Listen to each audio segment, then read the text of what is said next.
Kemper Profiler Tones and Talks. Hello, everybody. Welcome. We entered thin ice in the last episode. We is Thomas Dill and me. Hello, Thomas. Hi, Tom. And we both, especially you, survived that, the thin ice, without breaking in, because you again did an amazing job to come up with one of the most iconic guitar tones from the last decades, and that was the basic set for playing Enter Sandman when you're in a band and somebody says, hey, we need to do this, come up with a tone for that. And today, because of when we thought of, Metallica and that legendary album, I remembered that during the last weeks or so, this thing went through the internet about that Hetfield amp that never was, and as far as we heard so far, never will be, in a way. And it's been seen in some of the videos for a while, and it was pretty mysterious for the guitar community and for the guitarist and gear nerd community as well. So and this year some of the details came about by Mr. Randall Smith himself about what this thing is about.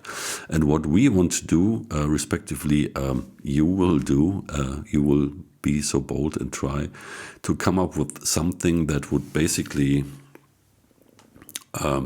reflect what this amp would be about. And so let's get into this. What's the story, Morning Glory? This is another story. Yeah. I will show you a picture. So here is it. So this is Mr. Hetfield, and in the back you see this Mesa amp.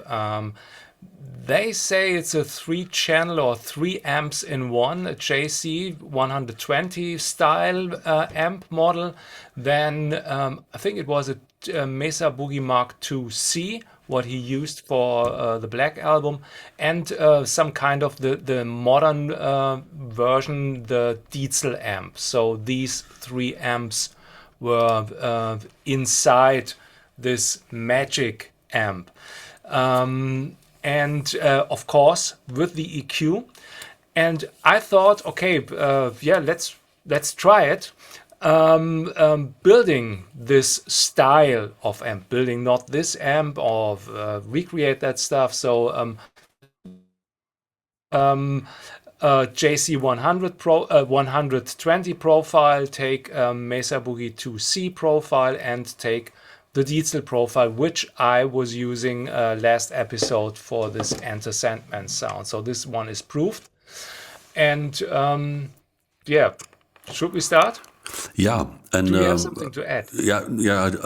Just a little bit, because Randall Smith explained that the idea was to have these 3 architectures built into one amp to make things easier, and it never was really, and it never will, but maybe it's up to Gibson what kind of ideas they might come up with, because Mr. Hetfield wanted to have it for a sort of doable price, not to be overpriced, and everybody said that's not possible to do an amp like this with and making it kind of affordable for a wide range of people. Do you know what he meant with affordable?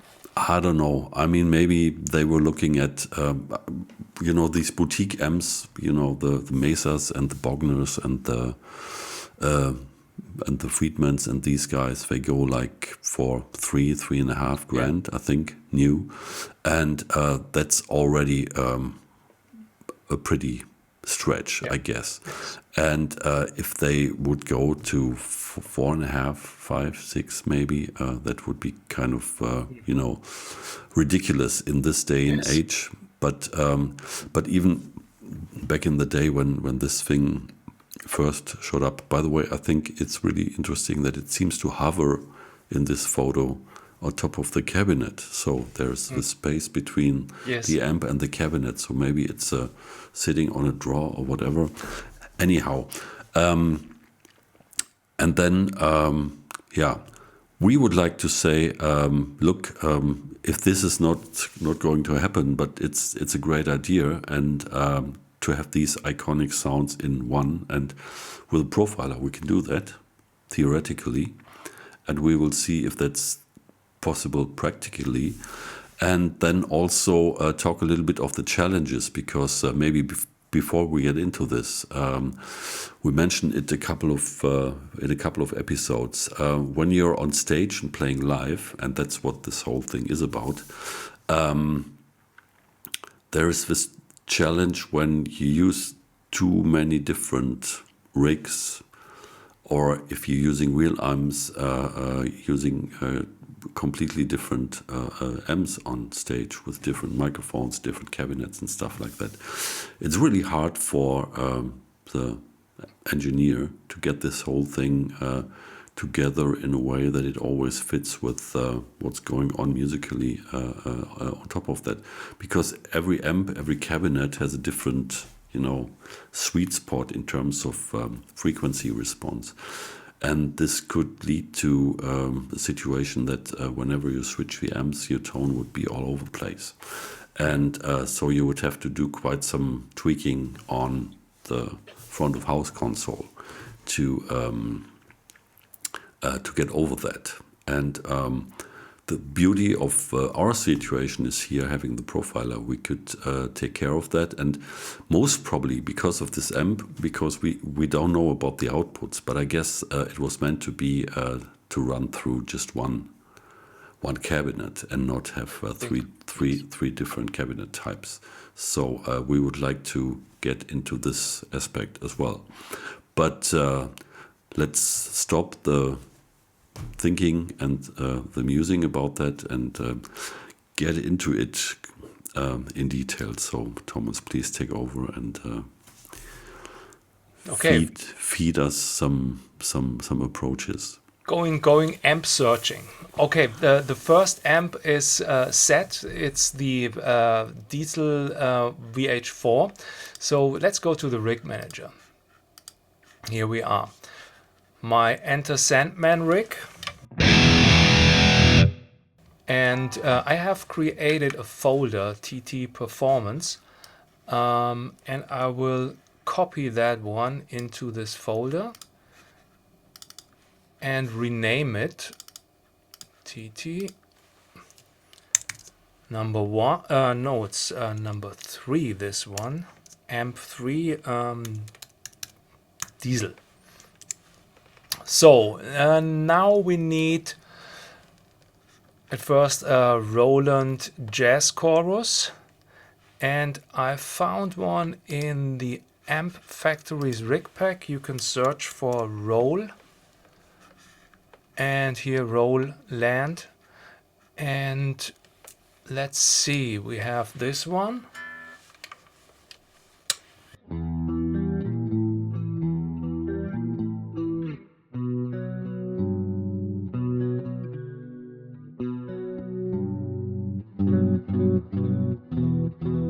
Very warm sounding. Okay, taking this one,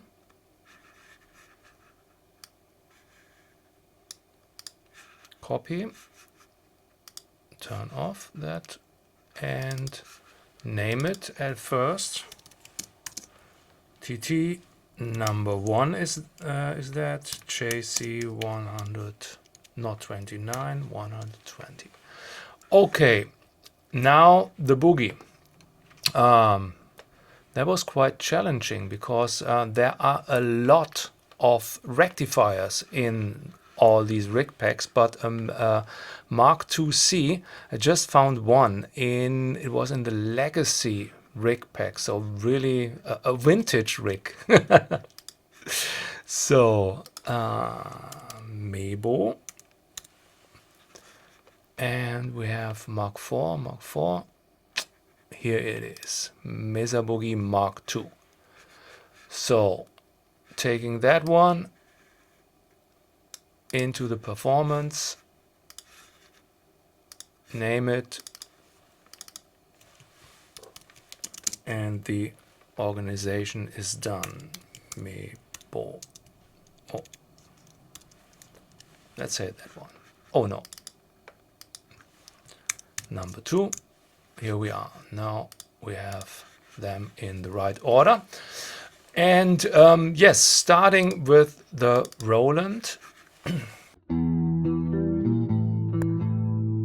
So we have the air chorus. First of all, I will start with reverb.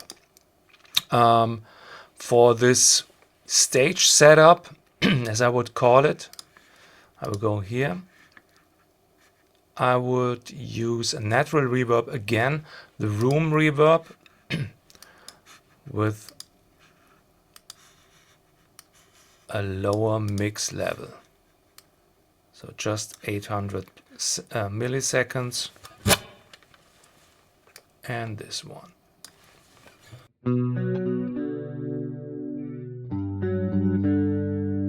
So now air chorus is not enough for the jazz chorus. We definitely need the original one. So CE1 is the same chorus as was used in the jazz chorus.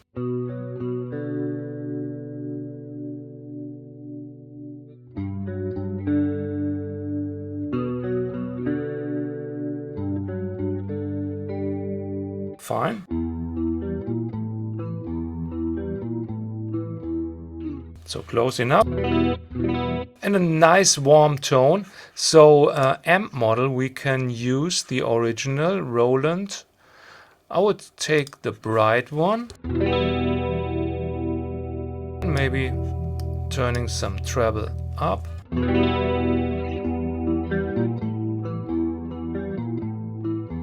Okay, and why not using a compressor? The soft setting, starting point, a little bit attack and threshold.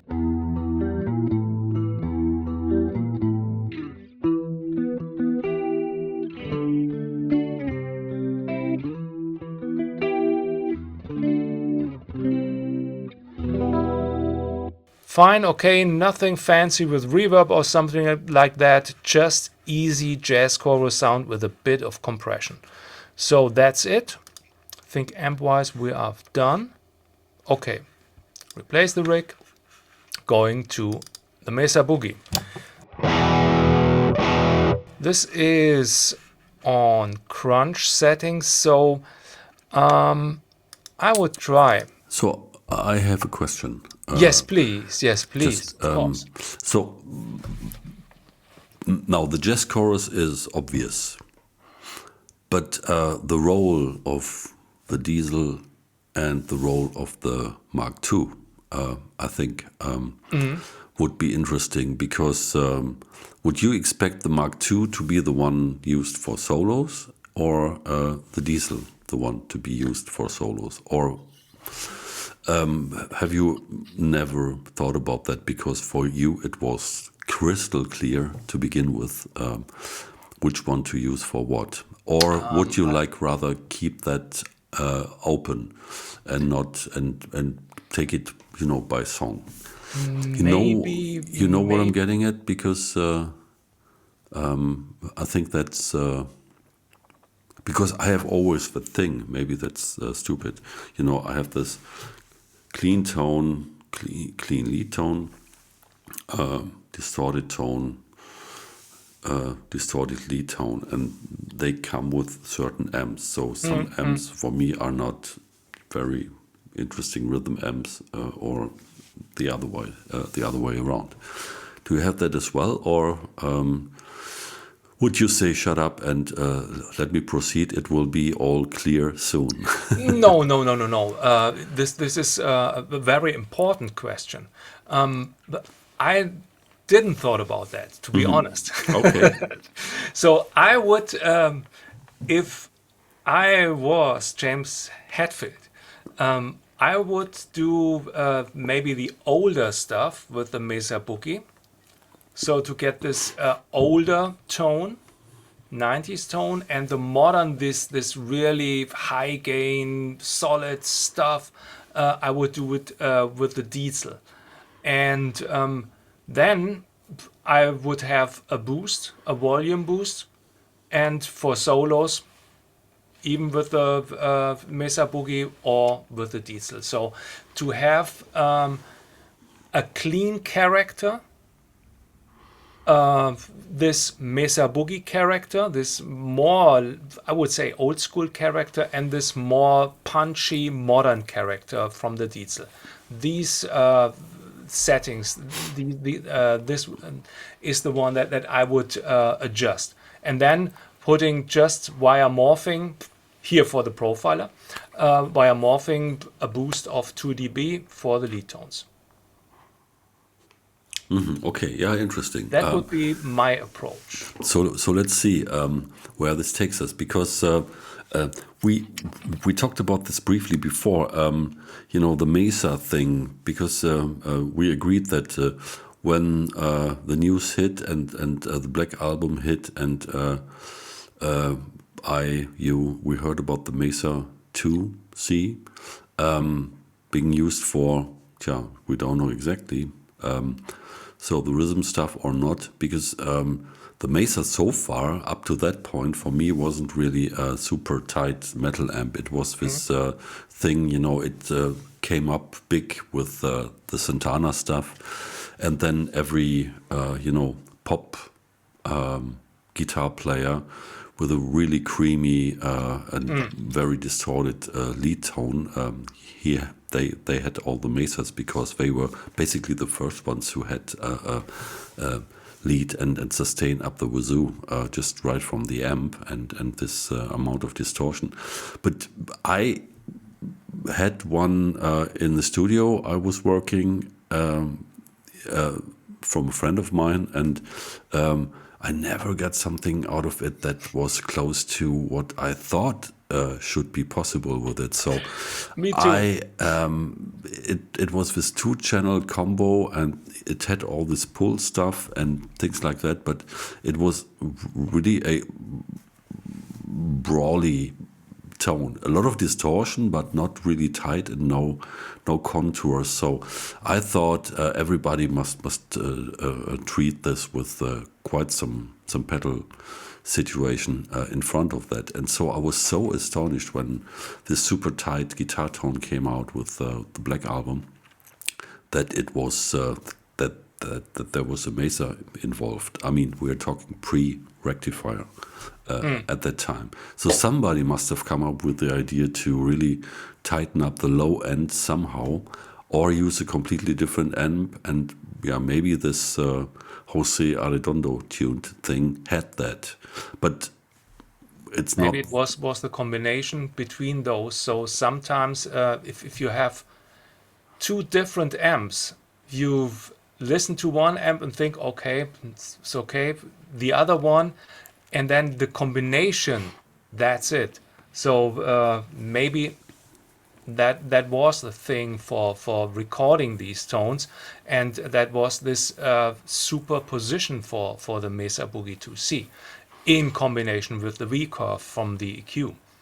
Yeah, that's true. And we also know that the the Arredondo mods, they showed up on David Lee Roth, Eat 'em and Smile. Steve Vai had them. He got this amp from Steve Stevens, and that's a completely different sonic picture. So anyways, maybe some of you guys out there know much more about that, and who had this magic touch to come up with this tightening up. And we will look more into the possibilities now with this triple architecture concept. So okay, just going further. So first of all, I'm thinking in characters. So we have the clean character, we have this more warm character from the Mesa Boogie, and we need more gain, definitely more gain.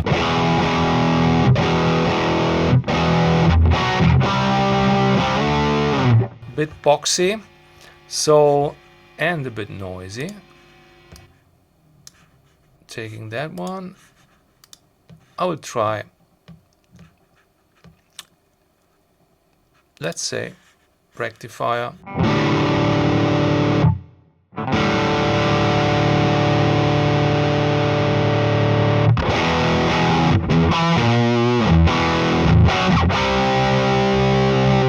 Turning off the bass. And maybe taking the definition.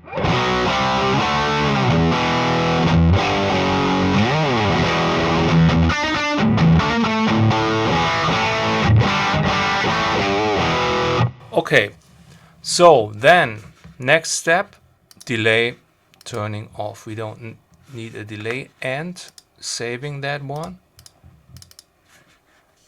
The reverb should be the same in all rigs, so I will copy and paste that. Now replace rig, and going here, paste. So I think, yes, we have it. So going to the Boogie.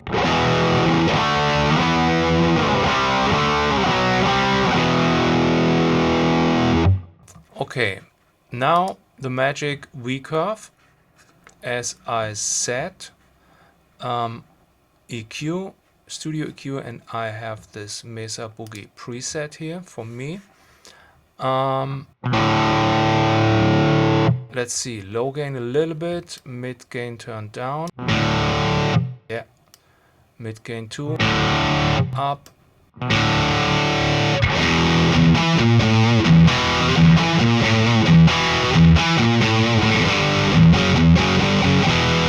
So this would be a vintage Enter Sandman tone from this rig. Now the modern. And the modern is clean. We need to turn up the generic gain, turn off the chorus. I will turn off the micro pitch too.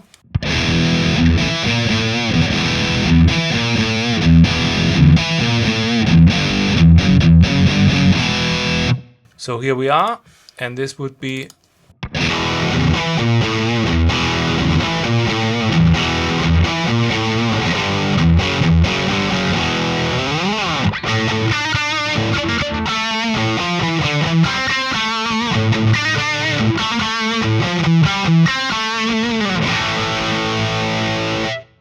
this stuff. So the Mesa Boogie, to be honest, is a little bit weak for me. What do you think, Tom? Yeah, that's what I thought as well, and I was wondering because I'm not so much of a well familiar with the history of their tones and the stuff, but maybe I think Mass of Puppets was the last album before Enter Sandman, right? I think. As I said, I'm not the expert. Yeah, me not either. But being quite a fan of this stuff. But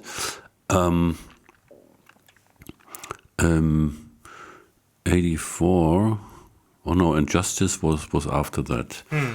Okay, so because in the early days they had Marshalls. That's what I know. And then at some point they went over to the Mark C, and then came the more modern stuff with the Diesel and stuff like that. So that's a question.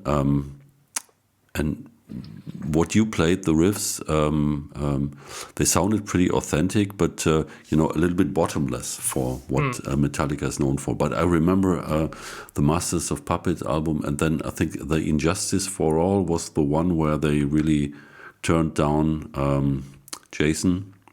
That was the one without the bass, right? I think. Yeah, and that was pretty. What do you call it? Meh, with the guitar tones, anyways.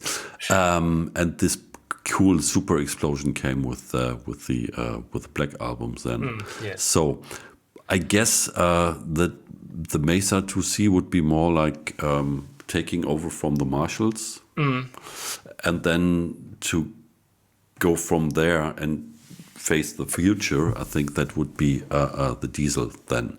I would maybe take it like that. And knowing that from the Black Album they went into load and reload, where the tones became bigger and thicker, but not so distorted, but had this incredible impact Yeah. and punch, that would be more like the diesel side of things. And then later it became a little bit fizzier again, with what was it, Death Magnetic, and Yes, then yes. The loudest album ever. One of the loudest albums ever. Andrew Sheps always says, I don't care about the loudness war because I won. He mixed That's a that statement. album. Yeah, he mixed that album, and I think how was it called? 70 Seasons or something. The yellow one, the ladies one, has also a completely different approach in tones, but you could find all these in there. So this amp kind of would make sense. And the question is if you would be able to blend these two, but we don't know that about that amp. But pretty interesting choice of combination there. So what I have to say about the Mesa Boogie or this profile, its channel is called here Light Crunch. So this is an old profile from I don't know, 2014, 2012 or so 10 years old, all the way before liquid profiling and all that stuff. And it was profiled, I think, as at a state with a crunch tone. So to dial in more overdrive or more gain is a bit difficult. So as these days when you have liquid profiling or something else, maybe in the future, and so we need to be patient with that tone, and that was the only Mark II I could find. I was searching for the in the rig exchange, and they didn't have a Mark II there or something that sounded okay. So that was the best one. So I think there is this little lack of tone of sound in this channel. It could be better when we have if we would have a suitable, good profile of a Mark II-C.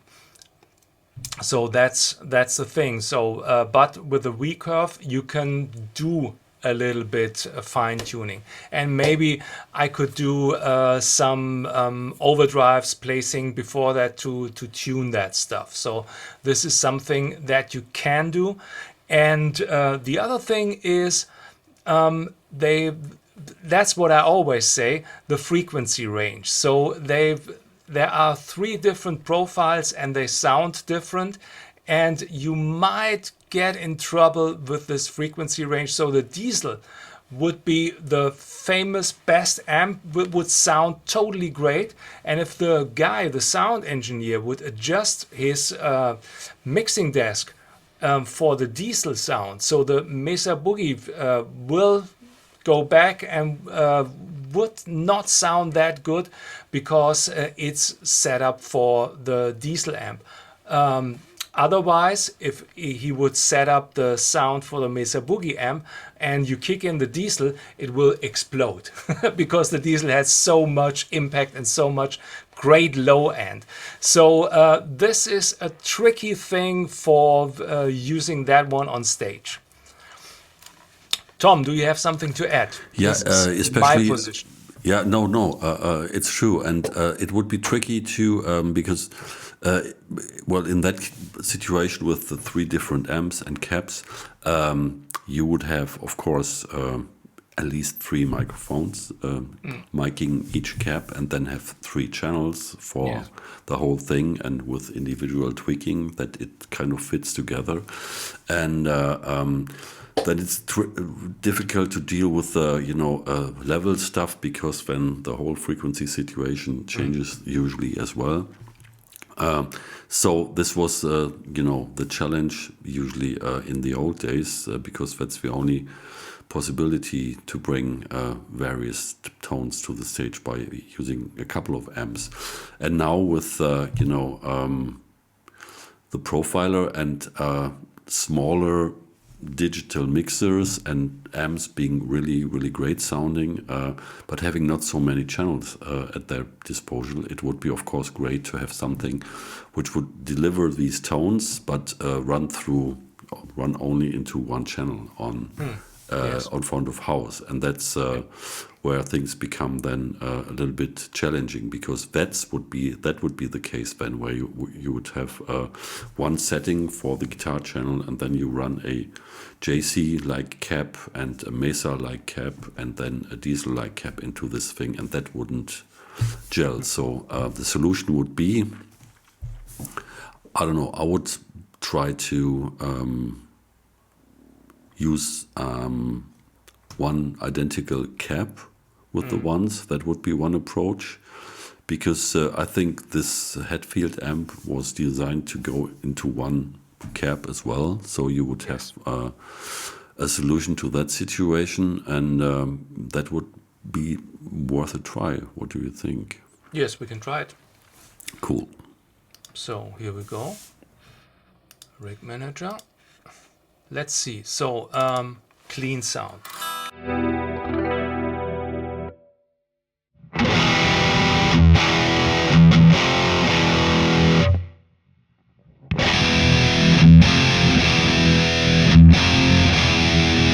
So level-wise, it's okay for me. Then let's see. We take the cabinet from the diesel. I will copy that. Copy. And paste it to the Mesa Boogie. It's easy to do that with a rig manager. Replace. And go to Roland. And it's right click, by the way. If you right click on that, or it's, I think, an option click. And then you can paste that. So you see Mesa Boogie wrote here too, and here too. So, okay, the clean.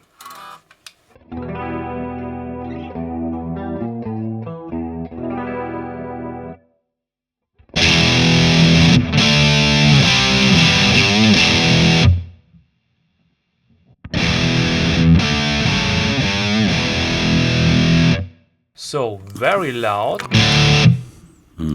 Need to turn that down.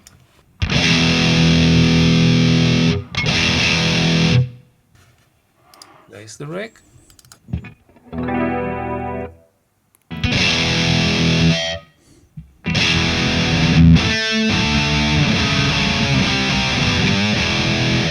Again, we need to turn that a little bit up.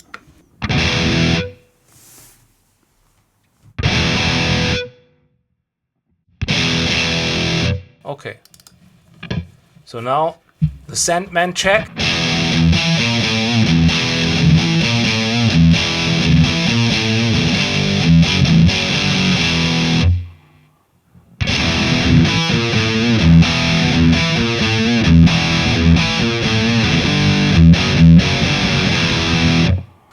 Okay, to be honest, I don't like the Mesa cap on that Mark IIc profile.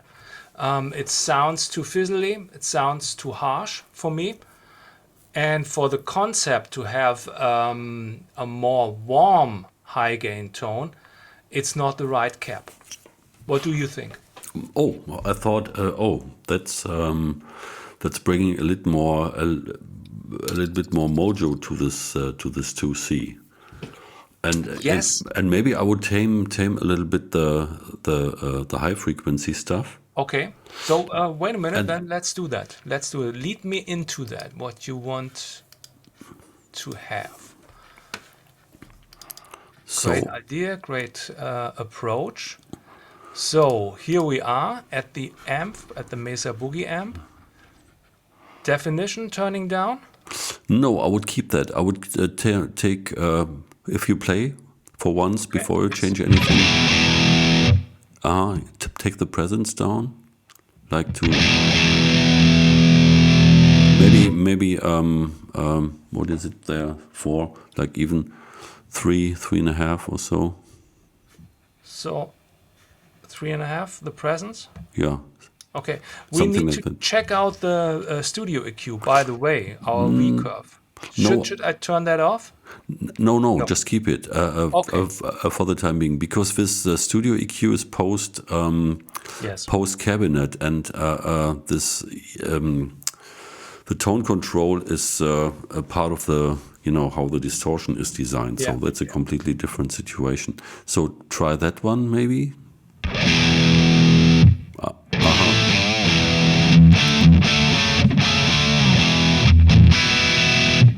Yeah, maybe a hair of treble less.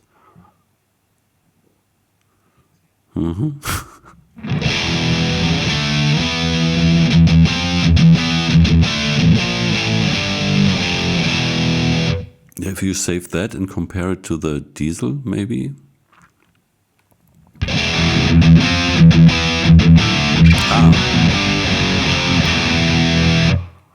So for me, what I hear here Yes, please.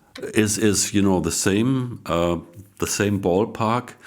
Just the diesel sits a little bit differently in terms of the frequencies, but both wouldn't kill the audience when they would come through a PA, and you would switch between them. And what I thought that was the more obvious thing for me was the JC, because this one really suffers from not enough maybe presence or this little sparkle that usually is in the JC sound. So maybe you could have a look at this and maybe even that out with some Yes, I can do that. No tone problem. stack operations. So first of all, If you play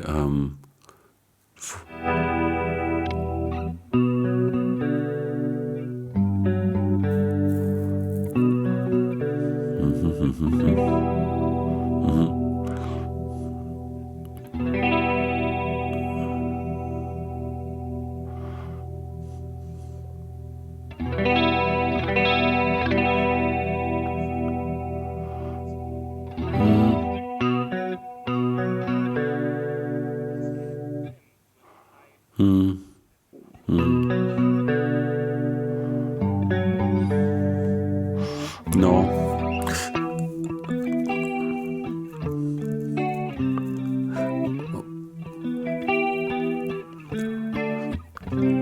Yeah, it's there, the character, but I think it's a little bit dull. And what I would do exactly, you reach for, just go back to the obvious one, the generic, which it has been profiled with, and then maybe bring down the. I would do a different. Yes, I would take EQ position pre, which is set here, and then Yeah, and add a little bit more presence even.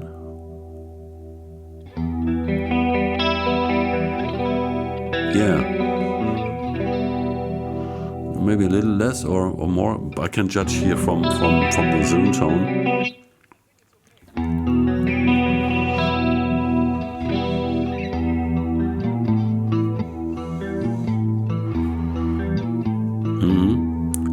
And try the one. Yeah, this one. Uh-huh.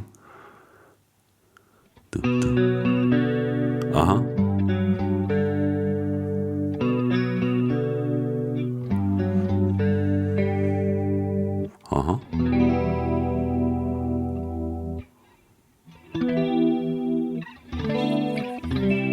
And if you switch now between.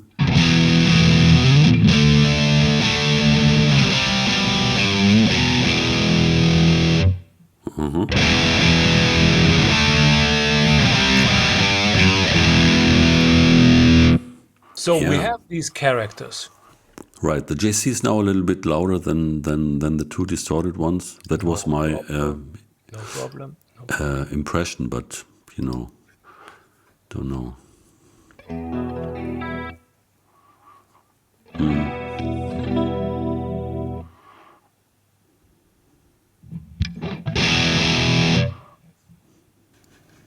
So I will turn the compressor volume down. Here we go. Amp volume is down, yeah.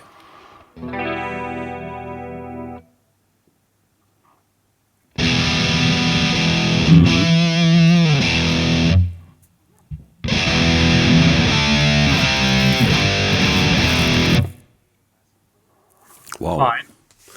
So what do you think now? Better. Definitely better. So tweaking is always a good thing, and to know how to tweak is the better thing.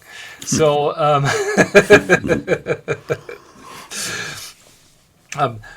it's getting closer. So we might need a little bit of time, but first of all, to add these same speakers is good, and gets them more together, get more consistency in the frequency range. And then going back to the Kemper generic and having the EQ preset for these older profiles, also cool. So different thing. And now we have these characters. So you need to check out which songs should be played with these characters. I would do another thing now for that's what I said. For the lead tone, let's say having 2 dB boost. Save it. Save it here. Oops. Here. Something like that. And here also. Oh, no.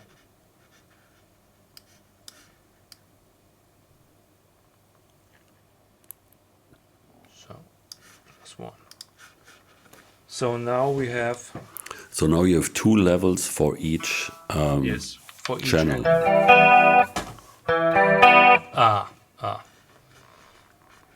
And again.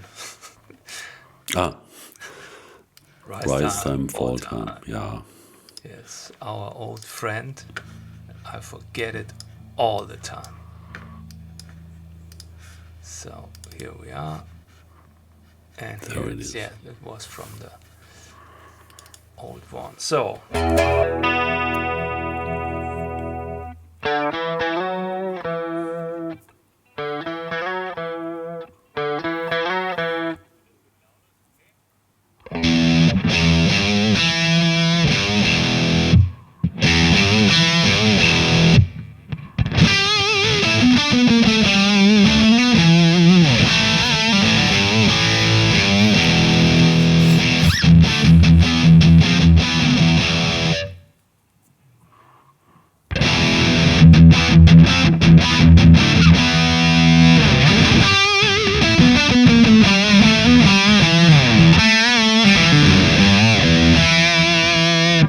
fine. Yeah. So that's wonderful, I guess. What I would do maybe is thinking about that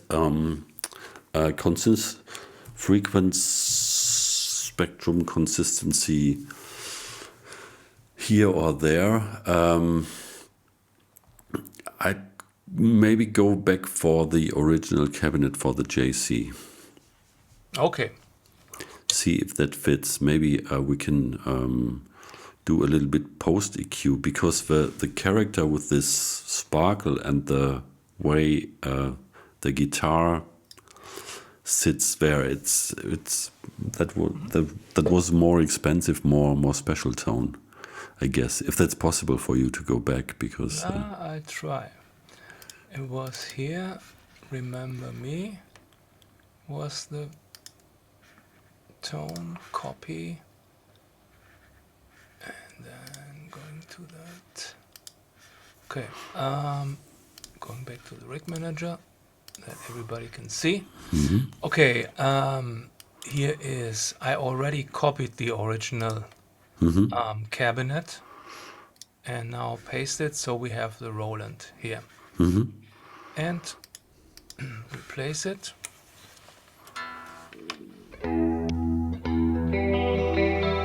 Yeah, this is just yeah, you know what I mean. There's this little dip in this I don't know, more mid frequency range that gives this, where you have the impression that the guitar is a little bit more on the frets, whatever. It's difficult to explain in words. And now it would be interesting, how would they, because usually a clean tone, a total clean tone is always different from, Yes. various distortion tones. So this, you could get away with that. And if that's level-wise okay, then the switching should be fine. And We'll see. I will give it a try. yeah, would be cool. Last time here. This one.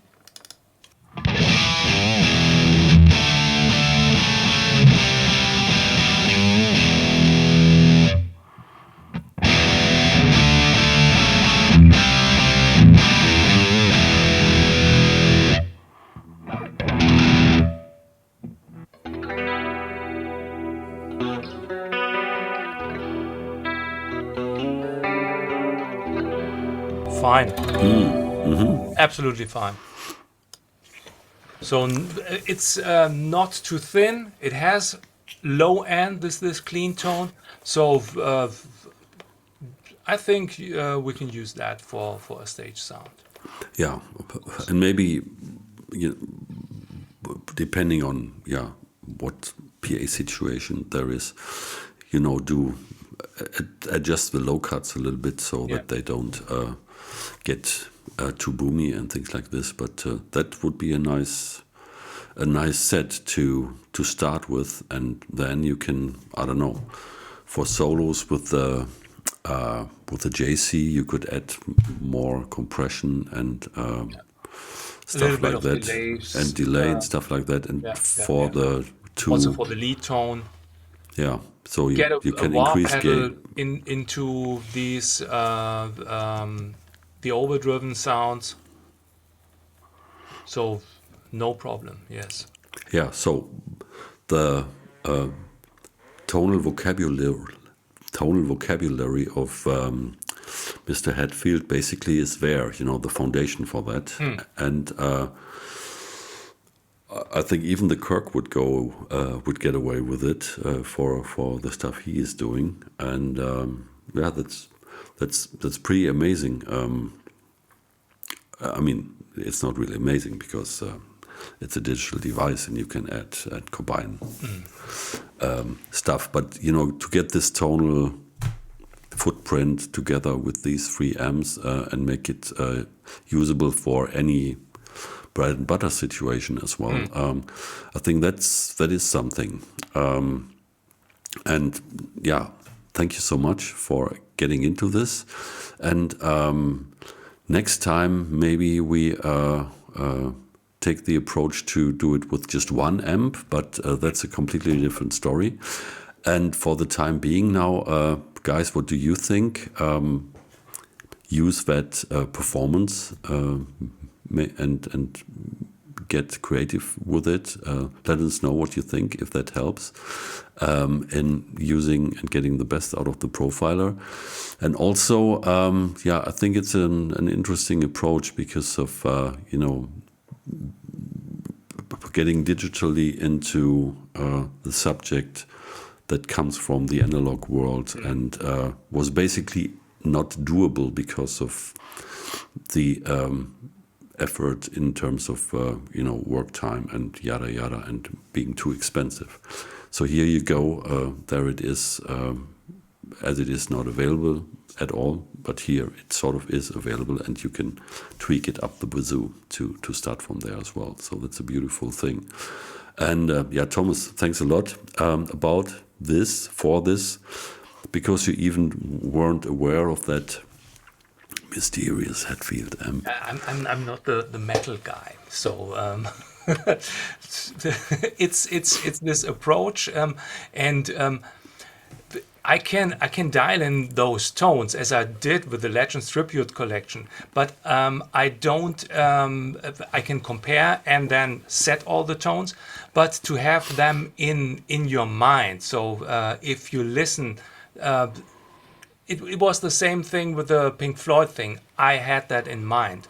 So because I have listened a lot of times to that stuff, and I didn't have listening hours to, sorry for that, to Metallica. So it's not that much in mind. And I think a really Metallica expert player could get really much more out of it and could get closer to this stuff regarding Metallica sounds. But it's the basic, and you can do what you ever want with it. Yeah, so here's maybe a challenge. So if you're seasoned and experienced and passionate Metallica players, Metallica tribute bands, whatever, just take these from the Wiki Exchange and show us what they would do for you, keep getting into some Metallica style stuff. So if you create short videos, please let us know. Send the links in the comments, and definitely we will have a look at them and feature them if they are cool and interesting as well. So that could be a nice challenge. Yeah, wonderful. So Thomas, thank you again for this effort and this approach. It's always enlightening. And yeah, thank you for watching. Make more music. Try this at home, and see you soon. Bye-bye. Bye.